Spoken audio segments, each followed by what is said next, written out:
Bonjour à tous et à toutes. Bonjour Joanne. Bonjour. Pour faire suite aux outils de communication, aujourd'hui, on va parler des rétroactions. Joanne, peux-tu nous expliquer qu'est-ce que c'est la rétroaction et comment on peut l'appliquer en milieu de travail?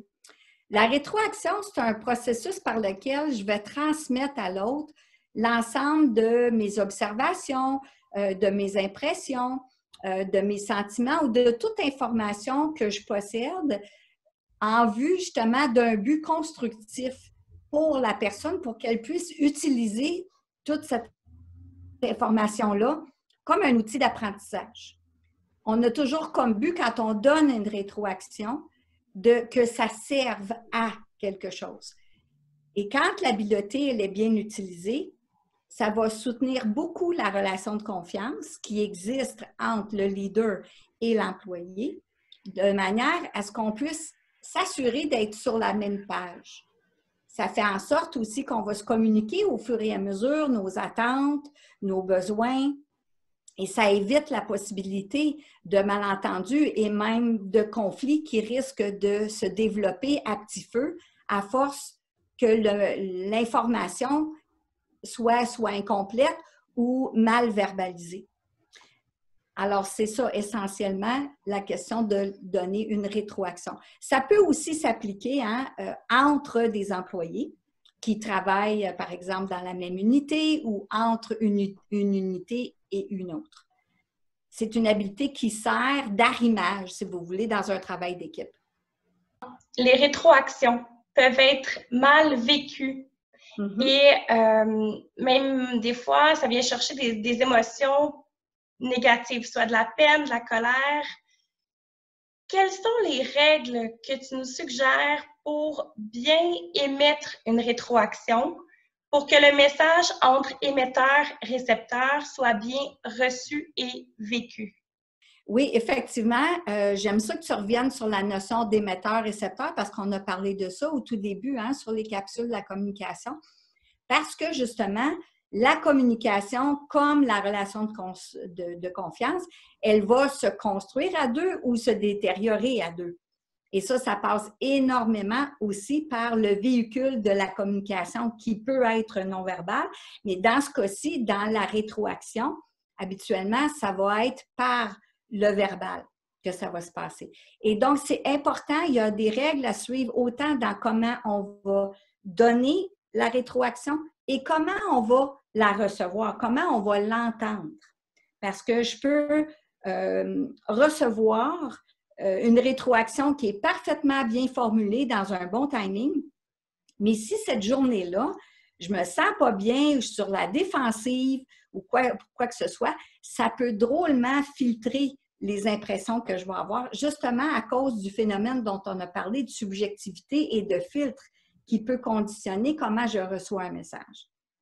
Et si on commence avec les règles d'expression, je vous dirais qu'en général, surtout pour le leader, avant de donner une rétroaction à quelqu'un, c'est toujours très intéressant de permettre à l'autre de discuter d'abord de sa performance ou de son vécu dans une situation qui peut être plus problématique.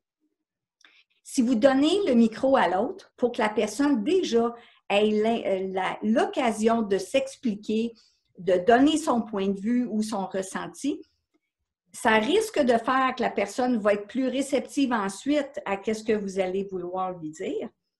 Et ça permet aussi à l'émetteur de la rétroaction de mieux situer dans quel état d'esprit la personne se trouve ou quel est son degré de conscience par rapport à un problème ou pas.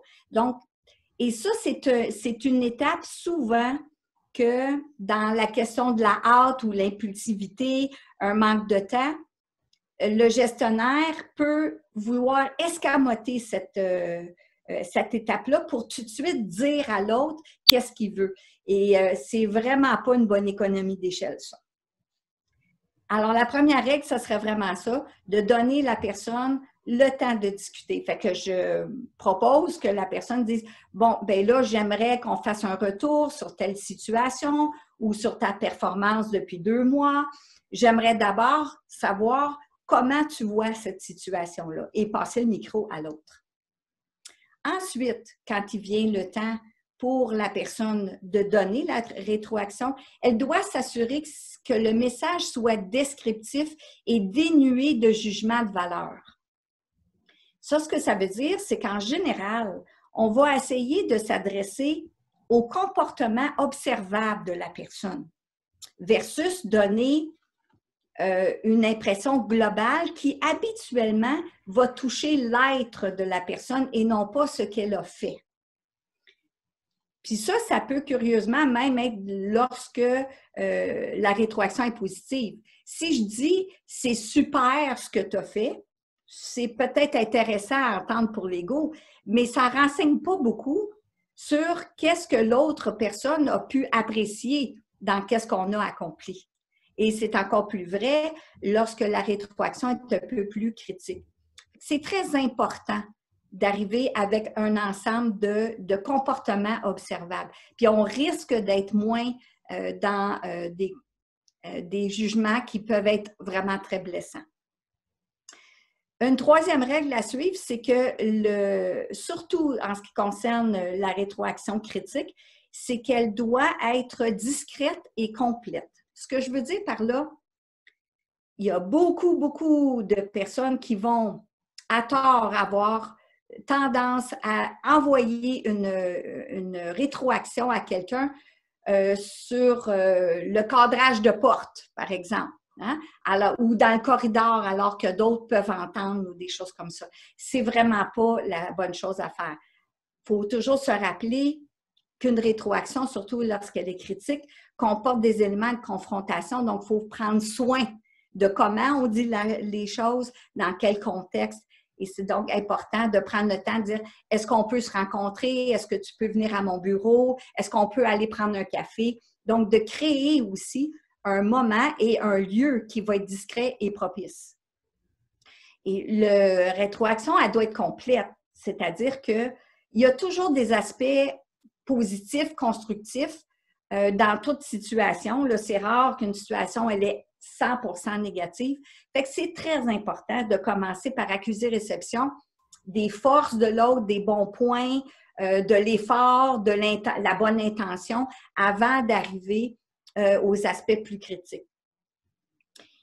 On a parlé du messager à la dernière capsule. Bien là, c'est le temps plus que jamais de l'utiliser pour que la personne qui reçoive le message puisse tenir compte qu'il s'agit de notre perception ou de notre besoin ou de notre désir. Et ça évite à la personne d'accorder peut-être un peu trop de pouvoir à ce que la personne dit, puis de bien départager, là encore, qu'est-ce qui appartient à l'émetteur, qu'est-ce qui appartient au récepteur. Il faut rester aussi, surtout quand on donne une rétroaction critique, il faut prendre le temps de rester avec la personne pour discuter de la rétroaction jusqu'à temps que ce soit satisfaisant pour l'autre. Il n'y a rien de pire que d'envoyer une pataraffe à quelqu'un et prendre la poudre d'escampette puis de s'en dire « Excuse-moi, on en reparlera, j'ai une prochaine réunion ».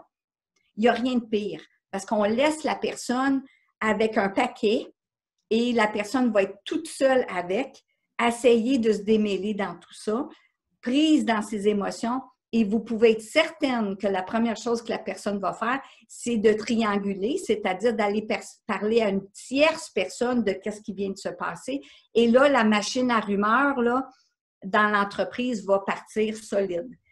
Alors, c'est très important, si je planifie de donner une rétroaction, d'avoir choisi le moment opportun pour avoir suffisamment de temps pour le faire et de choisir le moment le plus possible, peu de temps après qu'une situation se soit produite. Parce que si j'arrive avec une rétroaction 6 mois après que quelque chose se soit produit, oh là là qu'on est rendu loin dans la mémoire.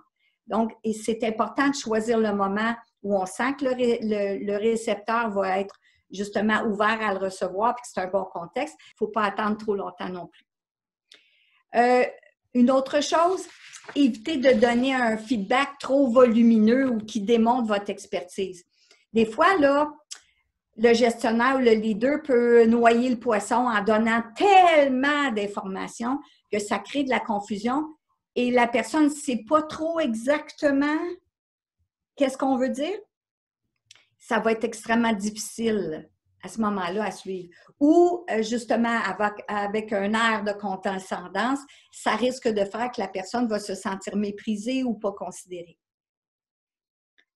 La rétroaction, il faut qu'elle vise aussi quelque chose que la personne peut changer. N'oubliez pas, on a parlé tantôt au début, la rétroaction, elle a un but constructif.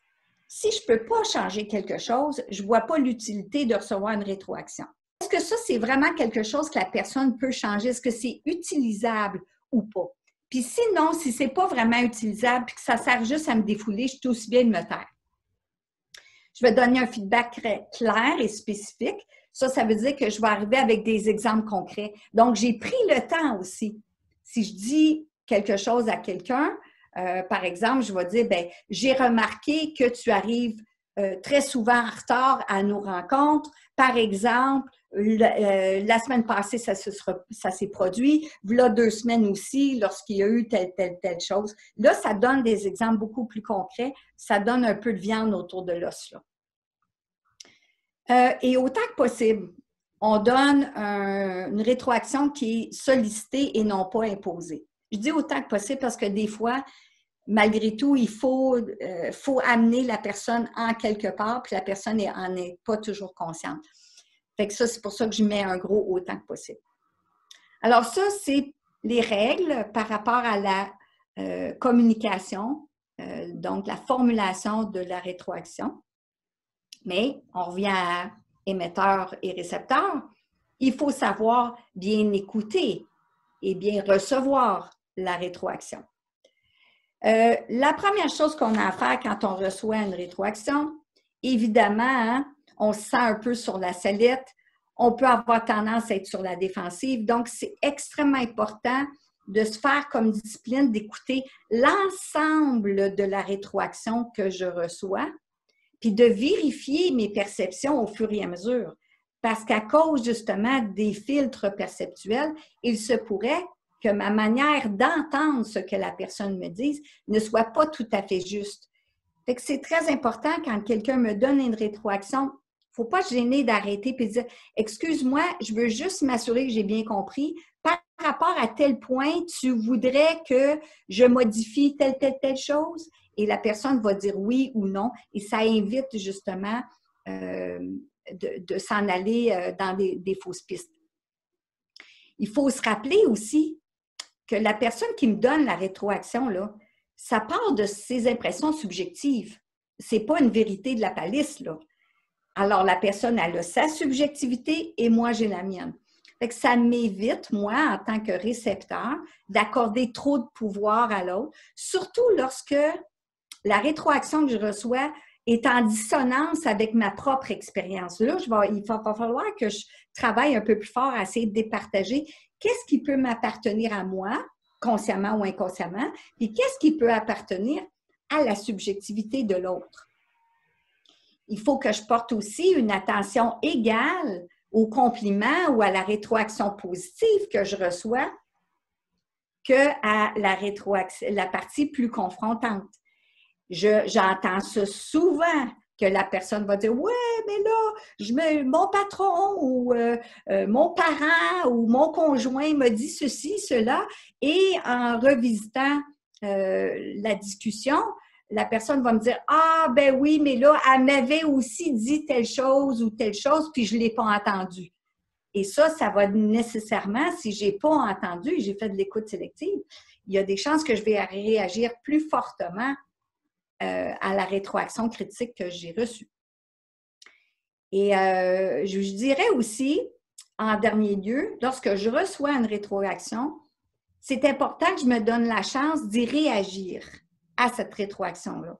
Donc, je vais aussi m'autoriser, au même titre que c'est important pour le leader d'accorder le temps nécessaire pour discuter de la rétroaction, c'est important que la personne qui le reçoit se permettre de dire « Bien là, j'aimerais réagir à ce que tu me dis, si tu me le permets. » Et là, donner sa réaction immédiate. Des fois, peut-être qu'on n'est pas toujours en mesure de donner une rétroaction, une réaction immédiate parce qu'on ne sait pas trop quoi faire avec ce qu'on a reçu, etc. Dans lequel cas, je vais demander à la personne, écoute, je vais y penser à ce que tu me dis, je vais réfléchir à ça, je vais relire mes dossiers, par exemple, puis si tu permets, j'aimerais qu'on fasse un suivi par rapport à ça et que je te revienne sur une discussion ultérieure par rapport à cette rétroaction-là. Fait que je dirais que globalement, c'est en ce qui concerne le récepteur, ce qu'il faut pratiquer. Merci beaucoup, Joanne. Ça me fait plaisir.